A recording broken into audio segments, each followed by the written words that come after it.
You ever like really look forward to something and then it's over so fast, almost like in a flash? Oh, yeah, I know that feeling. Well, that's kind of how some guys describe premature ejaculation, or PE. Right. But before we, really get into it, Yeah. we got to make one thing clear. This is a no judgment zone, okay? Oh, but- We're all friends here. We're going to unpack this topic. We're going to learn some stuff, have some empathy, Right. and maybe even a few laughs along the way. Yeah, absolutely. So today, we're diving into a couple of pretty interesting sources. We got some snippets from this podcast, Okay. and it's all about finding solutions for PE. Yeah. They've got like a really positive, upbeat vibe. I think you'll dig it. I like that. And then we're going to check out this YouTube video Oh, from right. a medical animation channel. They break it all down with some cool visuals, kind of explains the science behind it all. Very cool. So what's the point of all this? What's the big mission here today? Yeah.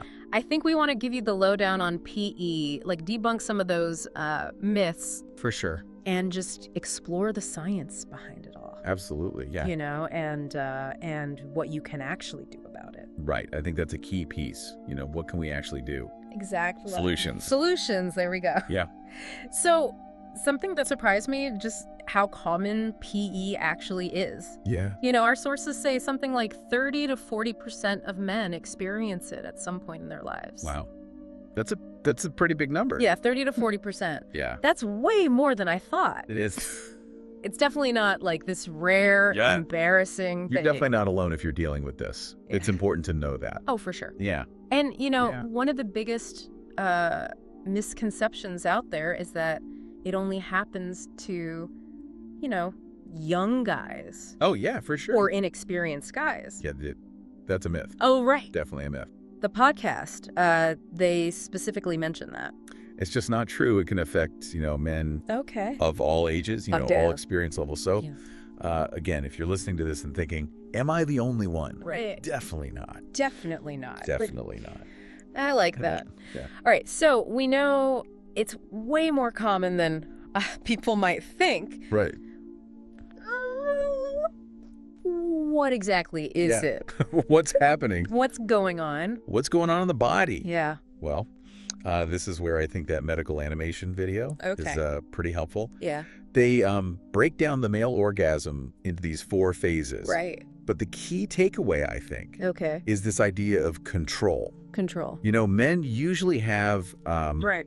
a pretty good amount of control over when they ejaculate during these phases. Okay. And PE happens when that control kind of goes out the window. I see. So basically, ejaculation happens sooner than intended, Okay. usually within like a minute or two of Yeah. penetration. So it's not just about like how fast it happens, but more about It's that feeling of not being in control. not being in control. Yeah, you're not in the driver's seat anymore. Gotcha. And that lack of control Yeah. can be Yeah. kind of a bummer, right? And not just for the guy experiencing it, Right. but for his partner too. Makes sense. I can imagine it could cause like a lot of stress, frustration for Oh, everyone involved. It can, yeah. Yeah. And it's important to remember, PE can present in a couple of different ways. Oh, okay. Some guys, they've dealt with it their whole lives. Okay. That's what we call lifelong PE. Right. And then others, they develop it later on, Right. maybe because of health changes or medications, even psychological factors, that we call acquired PE. So even if someone hasn't experienced it before, Yeah. it could like pop up later. It could, yeah. Okay, interesting. Yeah. Good to know. Yeah. But what about the causes of PE? I always thought it was just Yeah. like a psychological thing. Right. A lot of people do. Yeah. Yeah. And for a long time, people really did think that it was all in your head. Yeah. But both of our sources point out that it's actually more complicated than that. Okay. It's really a mix of biological, chemical, and emotional factors kind of all playing together. So it's not just me, overthinking things in my head. Like Right. there's actual science behind it. There's a lot of science involved, yeah. Really? You mentioned the podcast talked about serotonin levels. Oh, right. Yeah. They said something about that playing a role. Well, serotonin, it's this neurotransmitter that's kind of all over your brain. Right. And it's involved in, regulating a bunch of things like your mood, your sleep, Okay. even your sexual function. I see. Yeah. Okay. So I'm starting to see the connection here. basically, having higher levels of serotonin in your brain Okay. is linked to delaying ejaculation. Gotcha. So when those levels are lower, Right. it can actually contribute to PE. Okay. That's why some antidepressants, which are called SSRIs, you might have heard of those. Oh, yeah. They're sometimes used to treat PE I see. because they can boost those serotonin levels. So it's not just about willpower. Like, it could be No, not at all. a chemical imbalance. It can be. Okay. And that's where those SSRIs come in. That's one way to approach it. But But hold on. Doesn't everyone react differently to, like, yeah, that's a great question. medication and stuff? That's a great point. And it brings us to a really important point, which is Okay. you should always talk to your doctor Yes. before starting any new medication, Right. especially when it comes to, something as personal as your sexual health. Don't go, like, self-medicating No, not a good idea. based on what you hear on, like, a podcast. Exactly. Definitely not. Right. Talk to a professional. All right.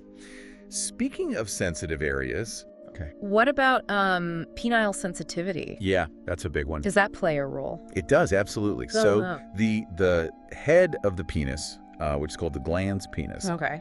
it's packed with nerve endings. Oh, I see. And research suggests that guys who experience PE often have, higher sensitivity in that area. Ah, so that's why it can be so Right. well responsive. Yeah, very responsive. But if it's this, like, mix of things, Right. biological, chemical, psychological. It's complex. Yeah. It's not just one thing. Does that mean there's no hope? No, not at all. Like, is it untreatable? Actually, one of the most encouraging things I think about both of our sources is they really focus on solutions. Okay, good. They really highlight the fact that PE is treatable. Okay, phew.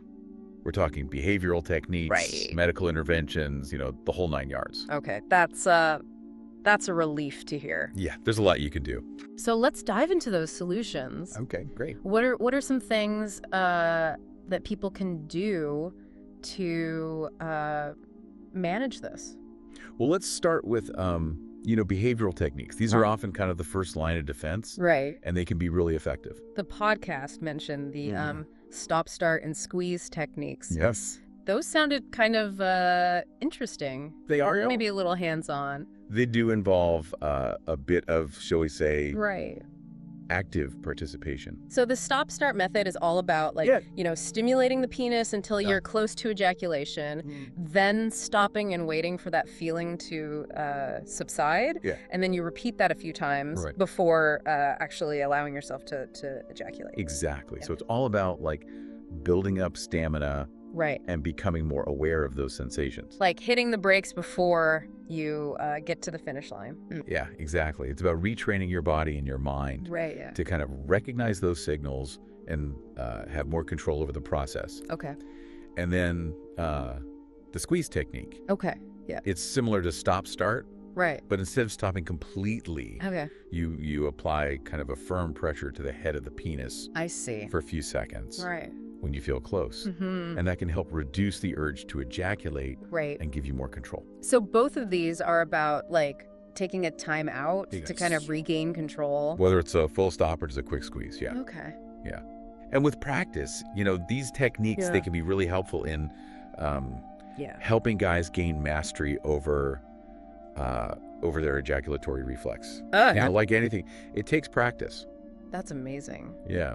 But what about those pelvic floor exercises? Oh, yeah. Like the Kegel exercises? Are those just for women? They are absolutely not just for women. Okay. Kegel exercises or pelvic floor exercises, they can be really, really helpful for guys with PE. Okay. It's all about strengthening a muscle called the puococcygeus, PC muscle. Okay. Which plays a big role in controlling ejaculation. So it's like hitting the gym for those muscles? You could say that, yeah. Okay. And by strengthening that muscle, you can improve your ability to delay ejaculation and have more, satisfying experiences. Sounds like a win-win to me. Yeah, for sure. But besides those behavioral techniques, what other options are out there, like medical approaches? Yeah, there are some medical interventions that could be helpful. Okay, so let's talk about those. Okay. Where do we even begin? Well, one option is topical anesthetics. those numbing creams or sprays that you can apply, directly to reduce sensitivity. Yeah.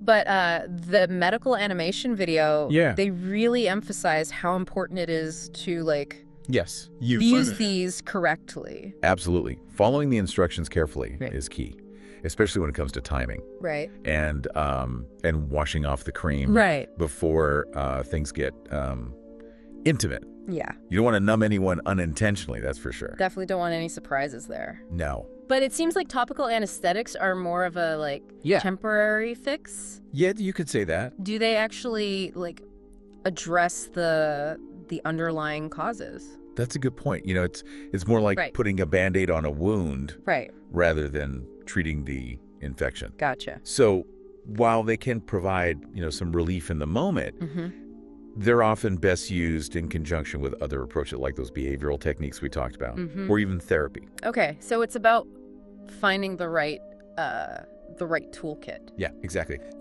For your individual needs. Yeah, it's personalized. Speaking of tools, you mentioned condoms earlier. Yes. How can those help? So condoms, especially the thicker ones, or those with a desensitizing agent, they can create a bit of a barrier, both literally and figuratively, which can help slow things down. Okay. Yeah. I like how you put that. But let's not forget about the bigger picture here. Right. The podcast really emphasized the importance of overall health. Right. Yes, they did. Like diet, exercise, managing stress. They were spot on about that. Yeah. Those factors like stress, poor sleep, an unhealthy diet, lack of exercise, all of that can throw your sexual function out of whack. It's like expecting your car to run smoothly when you're putting in the cheapest gas and skipping all the oil changes. Perfect analogy. Okay, good. Yeah, taking care of your overall well-being, physically and mentally, is really laying the foundation for a healthy and satisfying sex life. That makes total sense. Yeah. You can't isolate your sexual health from everything else that's going on. Everything's connected. Yeah, it's all connected. And this actually brings us back to the importance of those behavioral techniques we discussed earlier. Sure. Stop, start, squeeze. These aren't just quick fixes. They're really about retraining your body and mind to recognize those crucial sensations and develop better control. It's like learning a new skill. It is. It is. It takes time and practice. Exactly. Yeah. And just like learning any new skill, there might be, some fumbles and frustrations along the way. Yeah. But with persistence and patience, you can gradually build up that awareness and control. It's kind of cool to think that you can actually train your body to respond differently. Yeah. But let's be real. Yeah. Dealing with PE, it can be a pretty emotional experience. Absolutely. What about the psychological side of things? You're right. It can trigger a whole range of emotions. Right. Shame, embarrassment, anxiety, even depression. Right. It can really be a blow to your self-esteem. Yeah. And I imagine those feelings can feed back into the cycle. Exactly. And make the PE worse. It's a vicious circle. Yeah. That's why it's so crucial to address the emotional side of PE. Right. Not just the physical symptoms. Okay. And that's where therapy can be incredibly helpful. Therapy for PE? Yeah, it can be incredibly effective. I've never really thought about that. Yeah, a therapist who specializes in sexual health can provide a safe and supportive space for you to talk about your experiences and those difficult emotions. So it's like having a coach in your corner. Exactly. Helping you navigate this. And they can equip you with, coping mechanisms, strategies for managing those feelings. Okay. Plus, a therapist can also help you address any relationship issues that might be contributing to or stemming from the PE. Right, because let's face it, communication is key in any relationship, but especially when you're dealing with something this sensitive. For sure. Yeah. Open and honest communication with your partner can be a game changer. Right. It fosters understanding, builds empathy, and creates a sense of shared responsibility. Okay. You're a team working together to overcome this challenge. And I'm guessing that can kind of take the pressure off? Absolutely. Yeah. Make it less isolating. Yeah. It's not about placing blame or pointing fingers. Right. It's about working together to find solutions. It sounds like there are a lot of different paths to explore when it comes to this. And it's important to remember There's no shame in seeking professional guidance. Right. In fact, reaching out for help is a sign of strength. Oh, yeah. It shows that you're taking control of your health and well-being. Well said. So we've covered behavioral techniques, medical approaches, and even the emotional side of things. Yeah. Is there anything else we should touch on before we... We haven't talked much about alternative therapies. Oh, okay. Like acupuncture. Okay. That's something that some men find helpful. Wait, acupuncture for PE? That sounds... It might sound a little out there. Yeah, a little out there. Yeah. How does that even work? I'll admit, I'm a little skeptical. Yeah. I associate acupuncture with, like, back pain. Not necessarily, Right. Yeah, it might seem surprising, but traditional Chinese medicine, they view PE as kind of an energy imbalance in the body. And so acupuncture aims to restore that balance by stimulating specific points along these pathways called meridians. So it's less about like targeting a specific chemical like serotonin and more about getting those like energy flows in sync. Exactly. Yeah, it's a more holistic approach. Okay. And while we need more research to say for sure how well it works, acupuncture could be a good option. Yeah. For guys who prefer that more holistic approach. Okay. Or want to explore, different treatment options. Yeah. It's out there. It's cool that there are so many like different paths people can explore. There are. But before we get too far off track, you mentioned serotonin earlier. Yes. And how SSRIs can help. Right. And it makes sense that they can boost serotonin levels. Right. But is it really that straightforward? It's actually more complicated than just raising serotonin levels. Okay. You see, our brains have these things called receptors. Okay. And they're kind of like docking stations for different chemicals. Okay. And there's one specific serotonin receptor called the 5-HT2C receptor. 5-HTTC. Yeah, you got it. Okay. And it seems to be a key player in ejaculation. Okay. Yeah. So how does this 5-HT2C receptor tie into PE? Well, when this receptor is activated, it can actually trigger ejaculation. Okay. So you can imagine if it's overly active, that could lead to PE. I see. And some researchers think that certain medications might actually work by blocking or reducing the activity of this receptor. So it's not just about like the amount of serotonin, but also how it's how it's interacting with those specific receptors. The brain is so complex. It is. It's incredibly complex. And, scientists are still figuring out all the intricacies of how serotonin and these receptors influence ejaculation. But what we do know is that there are multiple ways to potentially address these chemical imbalances. It sounds like there's still like a lot we're learning. There is. There's a lot more research to be done. But it's encouraging that people are, absolutely dipping into it. But beyond, all the science and the physical aspects of it, what about the emotional toll that this can take? You're absolutely right. PE can be a real emotional roller coaster. Yeah. We're talking about feelings of, shame, embarrassment, anxiety, even depression. Yeah. It can really take a hit on your self-esteem. Yeah. And affect your relationships. And like we talked about earlier, those negative feelings can actually make the PE worse. Exactly. It's a vicious cycle. Vicious cycle. That's why it's so important to remember that PE is not just a physical problem. Okay. It's an emotional one too. And therapy can be like a game changer. It can. When it comes to the psychological impact. Absolutely. You mentioned therapy earlier. Yeah. I'm still a bit fuzzy on how that can actually help. Well, think of it this way. A therapist, someone who specializes in sexual health. Okay. They can provide a safe and supportive environment for you to explore those difficult emotions you might be experiencing. Yeah. Help you process those feelings of shame, embarrassment, or anxiety that often come with PE. So it's like having someone to talk to who understands what you're going through. Exactly.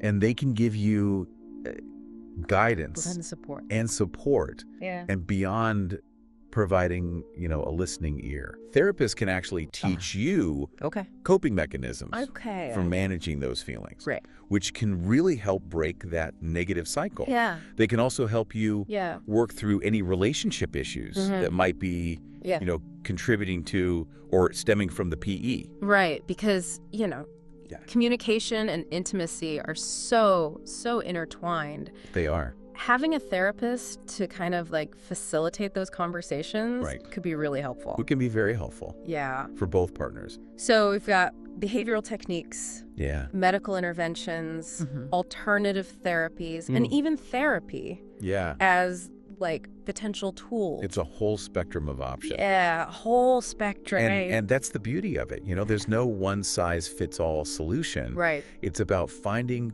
what works best for you, your body, your relationship. That's so empowering to hear. I think so, too. It gives me hope for anyone out there who's, struggling with this. But what would you say is the most important takeaway for our listeners? If there's one thing I want you to remember, it's this. PE is incredibly common, and it's treatable. Okay. You are not alone in this. Yeah. There are solutions out there, and there is hope for a fulfilling and satisfying sex life. I couldn't agree more. We've learned so much about PE today. We have. But remember, this deep dive is just the starting point. It is. If you're struggling, don't hesitate to reach out for help. Absolutely. Talk to your healthcare provider. Yes. Explore those different treatment paths. Yeah. And most importantly, don't be afraid to open up to your partner. To your partner. Communication is key. Yeah. And remember, taking care of your overall health, both physically and mentally, plays a huge role in your sexual well-being. Right. So make sure you're prioritizing those healthy habits. Eating well, exercising regularly, managing stress, getting enough sleep. It's all connected, right? It is. Our physical health, it all works. Our mental health, our sexual health. Absolutely. It's all part of this, bigger picture. And by taking care of ourselves holistically, we create the foundation for a more fulfilling and enjoyable life, both in and out of the bedroom. Well said. We encourage you to continue researching. Absolutely. Keep the conversation going. Yes. And remember, knowledge is power. It is. When it comes to, taking control. Taking control. For your sexual health. Yeah. All right. On that note, we'll wrap up this deep dive. Okay. Thanks for joining us on this exploration of premature ejaculation. Yeah, this is a good one. Until next time.